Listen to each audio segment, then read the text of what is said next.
Unboxing, tests and review of the Echomaxx E2 acoustic guitar amplifier.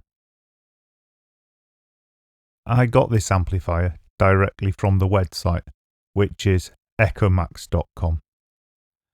And there's a lot more information on the website about this amplifier, the E2.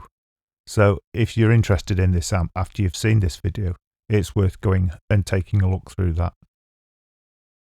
And it's worth me pointing out that I have no connection to the company and I'm not being paid for this video. So if I don't like the item, I'll tell you so. Right, let's take it out of the box so we can review it. And the box it arrived in was pretty battered, so hopefully the amp's alright inside. And I'm speeding all this bit up so that we can get through the unboxing quickly. I know some viewers don't like the unboxing section, however some do, so the compromise is to just do a speeded up unboxing. Now it is single boxed, but inside the box it seems to be well padded. And I'm kind of torn on my opinion of this. Whilst I very rarely get anything double boxed that's been damaged, I don't really agree with having to use so much cardboard. So it's kind of a catch-22 situation. Now, to go for something different, I've gone for a white amp. And first look at it, it looks very cool. It really outshines the standard black amps you get. But to be completely honest, this colour's not very practical. If I was to be taking it out of the house regularly, it would soon start showing scuffs and scratches. So it's what it is. You've got the choice between black and white, so you can choose which you prefer. And I really like this white one. It's a change from what I'm used to. Taking a good look round the amp, it's got two 5-inch speakers, which are dual cone ones, which means they're designed to handle higher frequencies better. And it's got a sound port on the bottom. The main working area of the amp is on top, which is nice and convenient to get at. And round the back there's the usual small control panel with the power switch and some extra ins and outs. Interestingly, it's designed so it can be stood two ways. It's got rubber feet both on the bottom and on the side, so you can either stand it long ways or upright. So on one of the short sides is a handle for carrying it, and on the other short side are rubber feet for standing it, and also a mount for taking a 35mm speaker stand, which could be really useful. And this can really add some useful functionality to this little amp.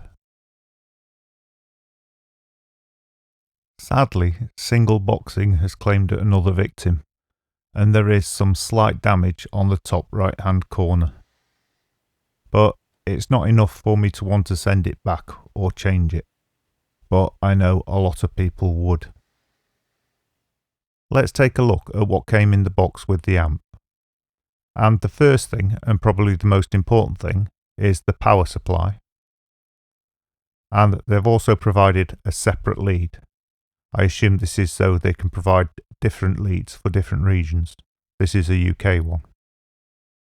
And there's a lead for the auxiliary stroke I-link plug that's on the top of the amp. And finally, the instructions. So there's everything you need there basically. Right, the first thing I need to do before I can test the amp is charge up the battery.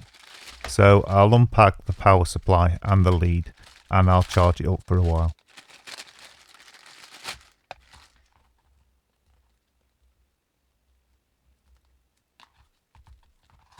Looking at the back socket where I'll need to plug in the power supply, there's the power supply socket, a power switch, there's an amp in and an amp out stereo link, which is for connecting this amp up to multiple amps. So if your friends have got one like this, you can link them together so that they share the signal. and therefore you'll get a better balance of sound if there's several of you playing instruments. Something I need to look into is the fact that it's described as stereo link, because the amp itself, I would have thought most combo amps are actually mono, so I don't know if the internal electrics are stereo or the two speakers are a true stereo rather than a linked mono. I'll look at this in a moment. Right, I'll plug in the power supply to charge the battery, and amazingly it must be fully charged because it's gone straight to green, so I might as well start the tests. But before I do that, let's take a quick look at the controls on the top panel. And they're basically made up of two strips, one for the guitar and one is for the microphone. The guitar strip consists of your input, volume, bass, middle, spelt strangely, and treble, as well as three effects, which are chorus, delay, and reverb. The mic channel, which of course you wouldn't necessarily have to use for mic, anything with a similar output could be used. And this channel's got volume, bass, and treble on it, and a reverb, and also a mic pre-button, which we'll have a look at in a minute. The next box along from there is the music volume, and alongside that is the auxiliary iLink in, and this volume is just for the music, including the Bluetooth. And next to that we have the master volume, which obviously affects the volume of everything on the amp. It overrides all the volumes. And finally, above that, we have the Bluetooth button and an LED to show you when it's activated. As I'm in the Bluetooth section, I might as well test that first. So I'll connect it up to my mobile phone. And it's the same routine as most devices. You press and hold the button and it starts flashing. And then you'll go to your device and look for the E2, pair it, and theoretically the flashing light should go static and it's paired. I'll play a bit of an MP3 through the speaker using my mobile phone, and I'll record that on a decent microphone.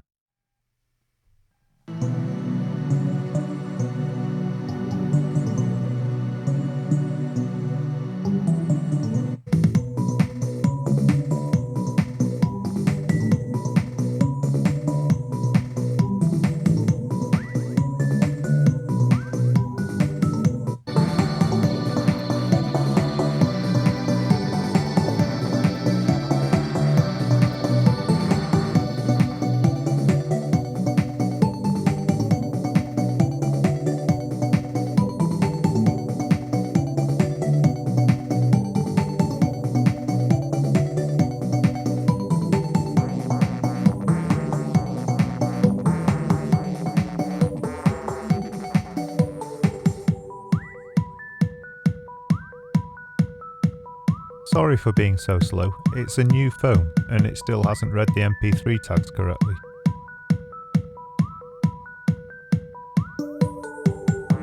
Right, I'll try it with a completely different style of music now.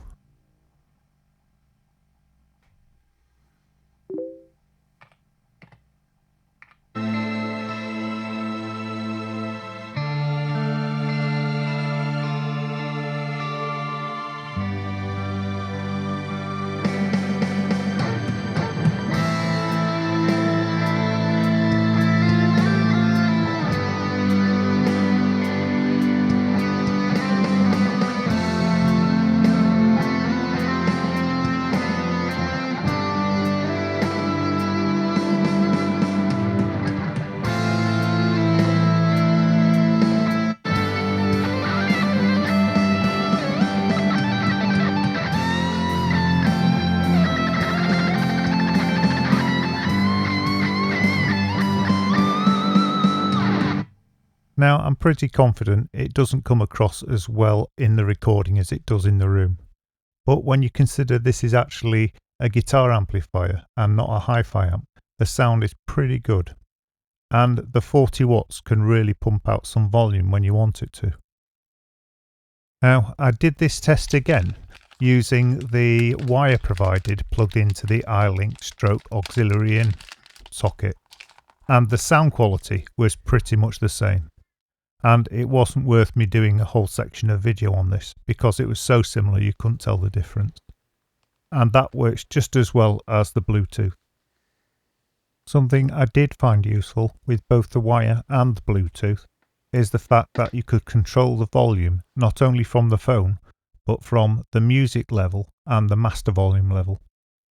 And by balancing off between the three volumes, I could reduce the noise level down to virtually nothing. Because when I first connected it up, there was a bit of hiss, but that was just because the levels were all wrong. Right, let's move on to the guitar strip now, and I'll try it with a couple of different guitars just to see how it sounds with them. The first guitar I'll test it with will be the Yamaha SLG 200N, and this is the Yamaha Silent Strings nylon strung version. And I'll use this guitar first because nylon strung guitars generally have more richness to the tone, so it's a good test for the amplifier. And just using open strings, I'll just test the volume, bass, middle and treble.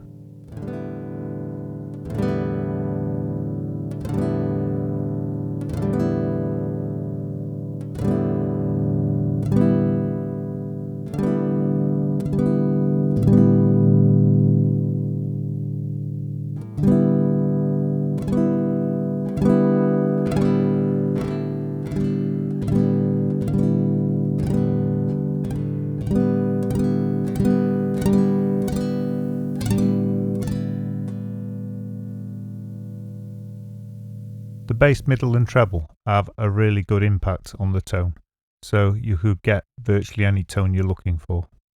And the knobs feel really solid and there's good resistance, so they feel really good quality. After playing with the tones for just a couple of minutes and with the volume really high, this is what it sounds like.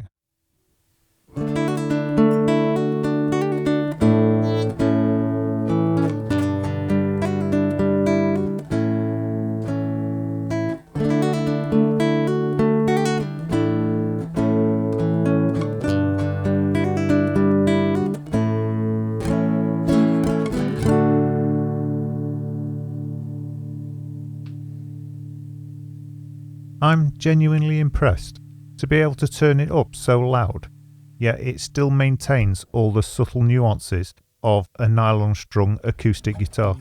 It's really good. Right, the amplifier's got three different effects: chorus, delay and reverb. So let's just have a quick listen to what these sound like.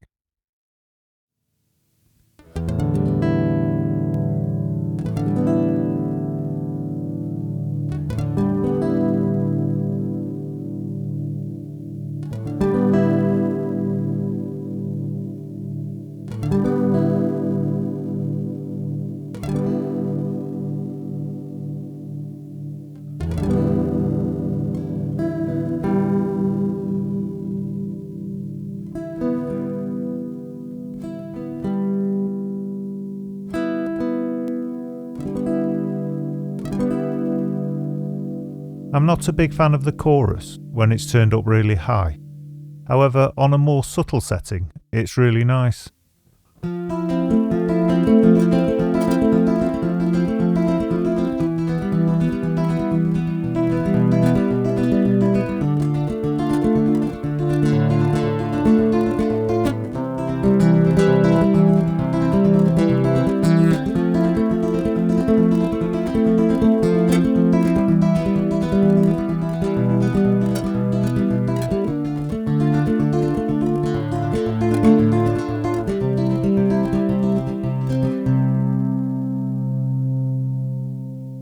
Right, I'll test the delay now, and I'll just use clicks because I think this gives you a better idea of how it sounds and what it's doing.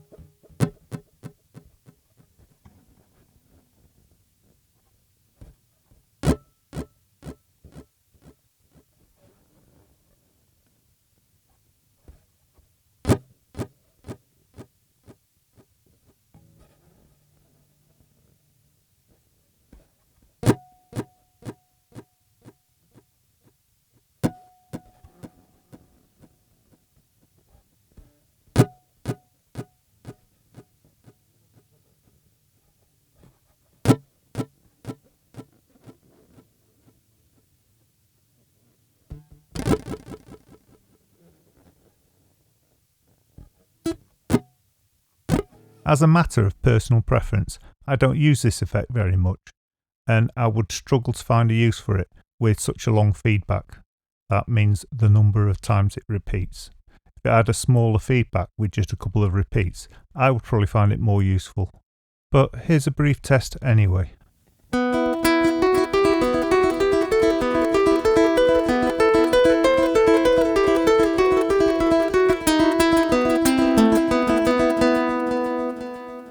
The final effect is reverb. So I'll demonstrate this using a few clicks again, because I think clicks better demonstrate reverb.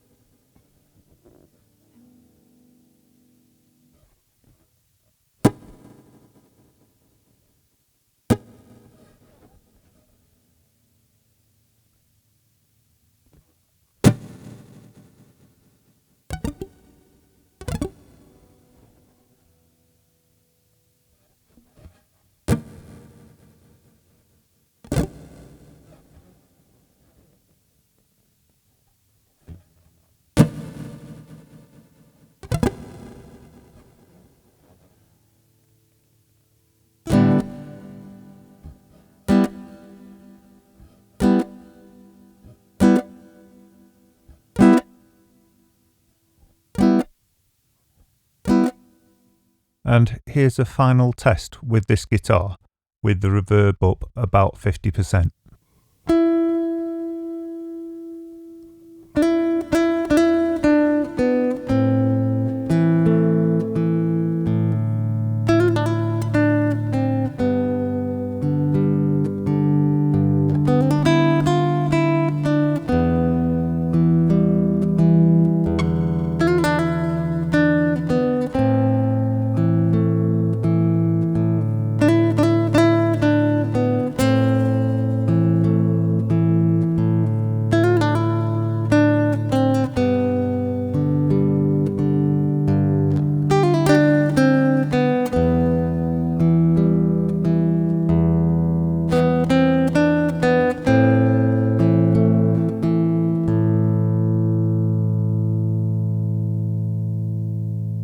Sure, you'll agree that sounds really nice, and that's even with the loss that happens between the mic, the video compression, YouTube compression and your speakers.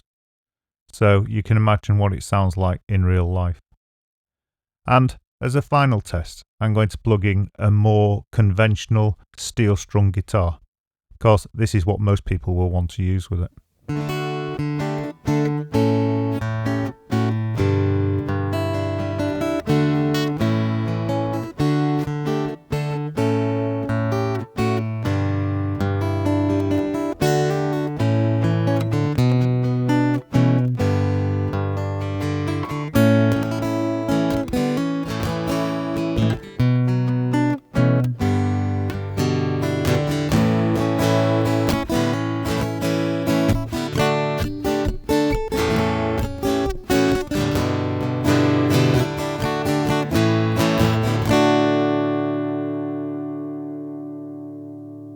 Right, I think that's the guitar channel thoroughly tested.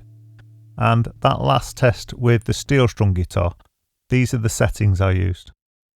Because I did slightly put a little bit of reverb on and adjusted the bass, middle and treble just to get it really nice. Let's move on then now to the last strip on the amp, and that's the microphone strip. And it's a cut down version of the guitar strip in that it's got volume, bass and treble and reverb. However, it does have a microphone priority switch, which means if you're playing anything through the music channel, that's the auxiliary in and the Bluetooth, it will automatically reduce the volume when you speak and then higher the volume when you finish speaking, which obviously has lots of uses, especially for wannabe DJs. Right, I'll connect up a microphone to the amp and I'll connect my mobile phone using the Bluetooth again so we can test this feature.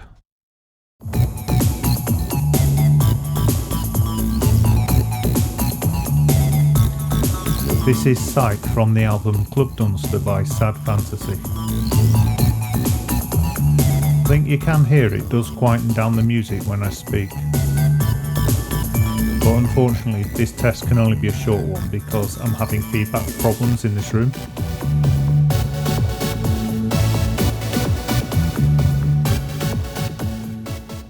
The microphone priority works really well in that it brings down the music to a good level so you can hear the voice above it. However, there is a slight delay, so I could see you losing the first couple of words. And because of this, I think perfectionists would still use manual mixing. Right, this review's really gone on, so I'll close up with two last points before I go to the conclusion. And the two last points are that the headphones work fine, and they're controlled by the master volume, the volume of the headphones, and they do shut down the speaker, which should be a given really, but in a lot of modern equipment, for some reason, the headphones don't shut down the speakers. And the second point is, the stereo link on the back, it links in and out stereo, however the internal electronics are mono, so it passes out a mono signal. Echomaxx E2 review conclusion. The look and the feel of the amp first, and the controls feel very positive and very solid, and they have good resistance. And the actual finish of the amp is quite retro, in that it feels like it's wood, it's quite heavy, and all the other parts are metal. And this gives it a good, solid, professional feel. The white, I think, is brilliant, and it looks really nice. However, you do have to be aware that it will scuff and mark easily. I think the fact that it's got a speaker stand adapter in it is a real bonus, because you don't often see them in amps of this type and price range. And if you use it, it's got so many advantages. It'll get your amp off the ground and out of the way of damage, and it'll bring the sound closer to ear height, so you don't have to crank up the volume so far. The battery life they've quoted is 6 hours, and I've got no reason to doubt this. And when you consider that it's a 40-watt amplifier, that's actually very good. And I've been using it for this review and between the review to do further tests, and the battery hasn't been charged yet. The sound quality is really good as well. However, I did find if you turned it right up, it would clip and distort slightly, but you'd expect this. And I personally didn't like the delay because the feedback was too high. But the chorus and the reverb are really good. So, to conclude the conclusion, this is a really nice amp. I like the fact that it is specially designed for acoustic instruments, and that extra headroom of the 40 watts means it'd be more useful if you were doing something like busking. But if I was using this amp for busking or transporting a lot, I'd buy some protective corners to keep it from looking shoddy quickly. And that's all I can say about this amp really. So if you're interested in buying one, you can find them at the Echomaxx website, or just do a Google search for the Echomaxx E2 acoustic amplifier. I hope you enjoyed this video, and if you've been looking at this amplifier, I hope you found it useful. And if you did, please like, subscribe and hit the bell icon, and then you'll be notified when I upload new videos. And if you're looking for free guitar lessons, check out the playlists on my channel, or go to www.ebooks4guitar.com. I've got lots of short courses and guitar lessons there. Thank you very much for watching.